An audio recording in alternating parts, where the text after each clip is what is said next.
all hands on deck when we get this kind of opportunity and make the most of it and put all your efforts into it, and we can make these results if we collaborate worldwide. At Europol, looking at the organized crime investigations, we see definitely that the internet and technology in general is changing even traditional forms of criminality. Yeah, it was interesting. Kind of running essentially two different businesses almost, one being a covert company and one being law enforcement. So that was quite the balance. Welcome to the Europol podcast, the official podcast of the EU's law enforcement agency. In this series, we shine a light on some of the biggest operations Europol has supported and how we continue to fight organised crime. Operation Greenlight, Part 2.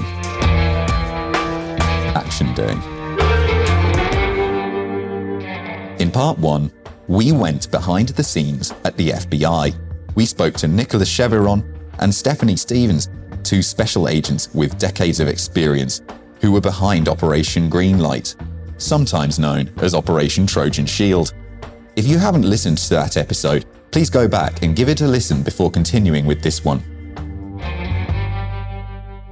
So, we'll pick up the story where we left off. The FBI have been diligently building the encrypted ANOM messaging platforms and devices. They've been intercepting messages sent by its criminal users, aiming to catch them in the act and put dangerous people behind bars.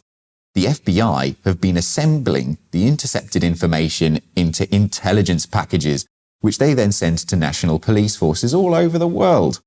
Those police forces will act on the intelligence and tackle the crime in their respective jurisdictions. Now, let's find out what happens when one of those intelligence packages is received by national law enforcement. It's time for us to take a trip to Sweden.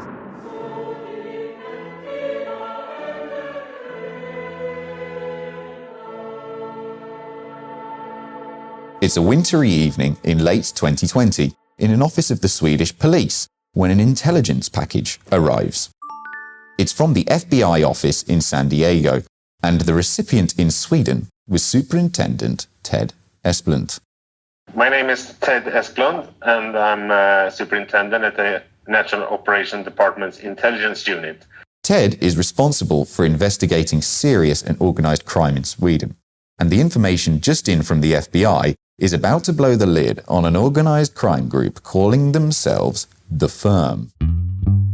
Is a network, they call it The Firm. They are like 4 members of this, and they import cocaine to Sweden. They work on the dark net with selling on the internet. They were running a laboratory where they produced amphetamine in a large scale, and that was completely unknown for us. This firm has so many different strategic person who was running the firm, those 4 individuals. They had the different roles in this firm, one for the economy, one for transports, one for connections abroad with amphetamine oil and things like that. So, the Firm was an organised crime group involved in multiple criminal activities. On the one hand, they're importing cocaine by bringing it into the ports of Antwerp and then driving it via road, hidden among tulips and vegetables inside trucks, to Sweden. They've also got their own methamphetamine manufacturing laboratory in Sweden itself, where they're making big quantities of dangerous illegal drugs, and they're planning to sell it all on the dark web. However, they've been using the FBI's encrypted ANOM devices to plan it all. So they have different activities going on at the same time, but we were focusing at this moment on the laboratory because they were the biggest case with most people involved. I think the prosecutor estimated the numbers so far is to 500 kilos of amphetamine is made in this laboratory, but they had their ambition was higher than that. They were aiming for more than double that. I think there were 3 persons that were making the amphetamine from Poland that was working in the building. There was 2 persons that were transporting the narcotics from the building and also transporting the amphetamine oil back to the house to start the process with making the amphetamine.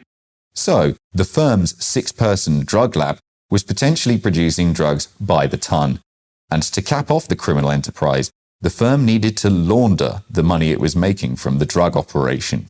When it comes to money laundering, they use all the different methods they can think of. They have these connections at banking that can make money white. They use bitcoins and other cryptocurrencies. And of course, they have a lot of amounts of cash around them. But we also see that when they get the profit from one criminal action, they invest it in a new one pretty much directly. Ted and his colleagues needed to act. They had been tipped off about this major drug lab right in their backyard, and the profits were being used to fund more criminal activity.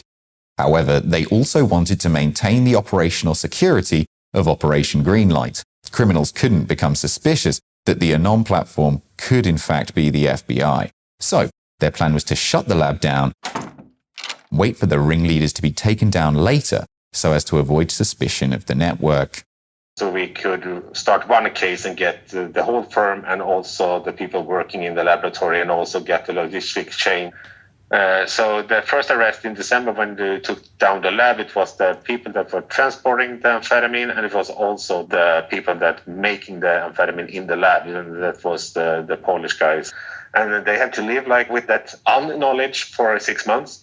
So they were interrogating and investigating the transport and the person that was working in the lab, but they had no idea about the organization behind it. The firm's cash cow, its methamphetamine lab, was gone, a nasty surprise for the criminals. And then when we get to the 6 months later, when you had the action, the people from the firm was arrested. And so in June, 6 months after the lab was dismantled, the firm's remaining membership were rounded up and arrested. And this is just one of many, many cases that Sweden opened up over the course of Operation Greenlight. So I think we have work to do for a couple of years, and we will have make some new arrests. Even though the material is getting older every month, we have some great opportunities to get people convicted on the material. Because they rely on the platform, they send us pretty much all the solid evidence we need. But in fact, these June arrests by Ted and his team weren't the only wins for law enforcement that day. Those arrests were in fact part of what is called a Joint Action Day, which is coordinated by Europol. The Joint Action Day for Operation Greenlight saw national law enforcement agencies all over the world take simultaneous, coordinated actions, just like the one we heard about from Ted in Sweden. And in charge of coordinating Operation Greenlight's Joint Action Day from Europol was Georgios Raskos. My name is Georgios Raskos, and I'm the head of the EU Organised Crime Unit at the European Serious and Organised Crime Center here at Europol. It may sound like a long title, but it's the unit in simple terms that is facilitating operational task forces and major investigations affecting the EU member states, like the operational task force on Greenlight. Any type of operational, analytical, financial and technical support that was required in the course of that investigation, from the preparatory phase, the live phase and the post-live phase that followed. Georgios is a senior law enforcement agent who has been recognized by law enforcement agencies around the world for his contribution to some of the most important cases Europol has been entrusted with. He's been working closely with the FBI on Operation Greenlight for some time ahead of the preparation for the Joint Action Day at Europol. It was exactly the same period that Sky ECC, another criminally dedicated encrypted communication platform, was coming down. And this was providing an ideal opportunity for ANOM to grow among the criminal groups.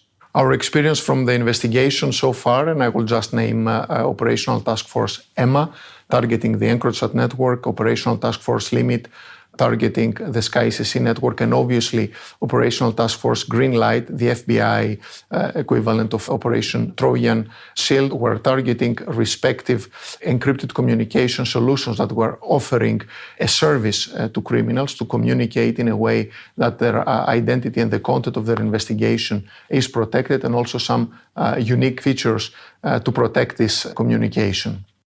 The operations against EncroChat and Sky ECC which we referred to in part 1, went so well because law enforcement were able to target the higher-ups in the criminal organizations, and this approach was exactly the type of modern policing that Georgios is an expert in. He works on multinational cases that cross borders and jurisdiction. He helps different countries' police forces to connect, collaborate, and ultimately act. Operational Task Force Greenlight offered us a unique opportunity for implementing a top-down approach on organized crime. A top-down approach on crime means that rather than making arrests of lower-level criminals or those operating in the street, you instead target the people and information at the very top of the structure, looking for what agents and experts refer to as high-value targets. Those individuals that have the profile, have the capacity to inflict the highest impact in the security of our countries, and also in their activity has a detrimental effect in our societies. So adopting this approach, targeting high-value targets and their criminal networks that they form part of, has a multiplying effect on the investment that law enforcement is doing in these investigations. Authorities had identified a vast number of these high-value targets through Operation Greenlight. However, arresting them would give away the fact that ANOM was controlled, or had at least been compromised, by law enforcement. That means action had to be taken simultaneously in every participating country. And when you assemble experts here for an action day at Europol, they become part of what is known as a fusion center. So from Europol's point of view, we offered the concept of the operational task forces as the ideal platform to create a fusion center to bring all the participating countries together. The representatives were hosted here at Europol's headquarters, and then we were able to coordinate the activities that were happening in each country in response to the intelligence that was stemming out from OTF Greenlight dataset. Secondly, we could also make a use of the very rich databases that we have here at Europol. Information that was coming out of Greenlight was checked against Europol's databases, and then we could enrich this information with information coming from investigations that were at that time supported or were recently concluded. We had in a common working space the representatives of all participating countries.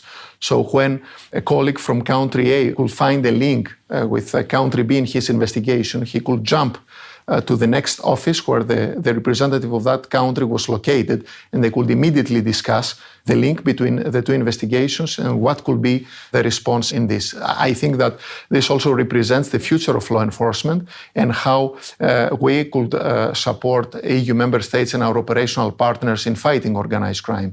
Organized crime operates in a globalized network environment. Law enforcement, in order to be able to provide a decisive response, needs to be able to communicate and collaborate in an equally efficient and timely manner.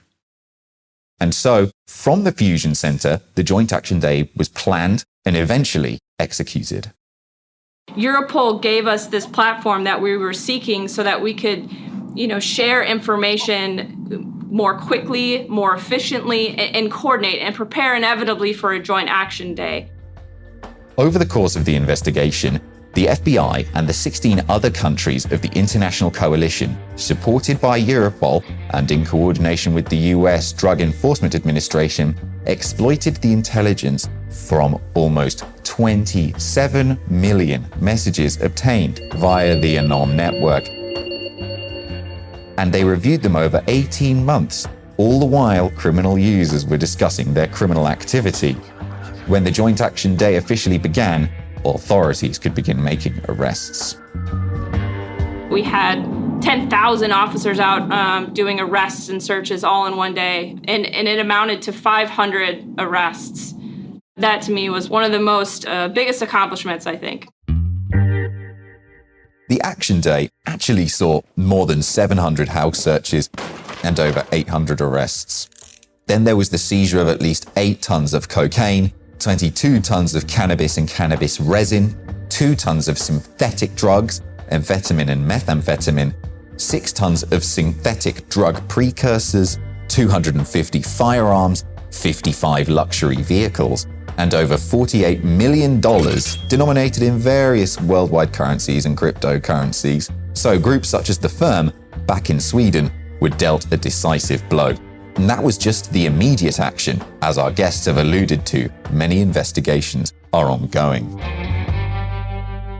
Law enforcement realizes that joint action days like these often aren't the end of the story. I think that the first lesson that we get is that we need to adapt because criminals are adapting.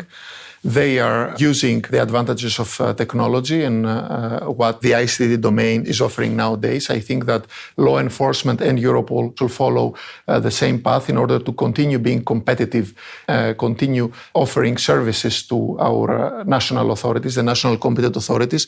So expect law enforcement to continue finding new ways to prevent criminals getting the upper hand technology-wise and in other aspects of crime too. So that's Operation Greenlight, a perfectly timed, globally coordinated law enforcement operation involving thousands of law enforcement agents taking hundreds of people off the streets and putting them in jail, with more to come. The investigation continues. And for their efforts and ingenuity in forming the investigation, FBI Special Agents Nick and Stephanie from Part 1 were actually offered Sweden's National Medal of Merit, the only non-Swedes to ever receive such an honor. That's right. Yeah, it's a Medal of Merit. As you say, it's the first time law enforcement personnel outside Sweden get the award. And it's not only for the idea, how they started the operation. They've been a tremendous support from the start, establishing the OTF in spring 2021. And they've been great support both on the technical side and the operational side. And the Deputy Police Chief of Australia has offered Europol a plaque, which includes an ANOM encrypted device as a token of appreciation for the collaboration between Europol and the Australian Federal Police. Australia was a crucial partner in this case, and their expertise was essential to its success. A big thank you to the agents and law enforcement experts who agreed to be interviewed for this story and for assisting with the research. And thank you to you for listening. Be sure to rate, review, and subscribe to this podcast on whatever platform you're using. And tell your friends about us on social media if you think they would also enjoy it.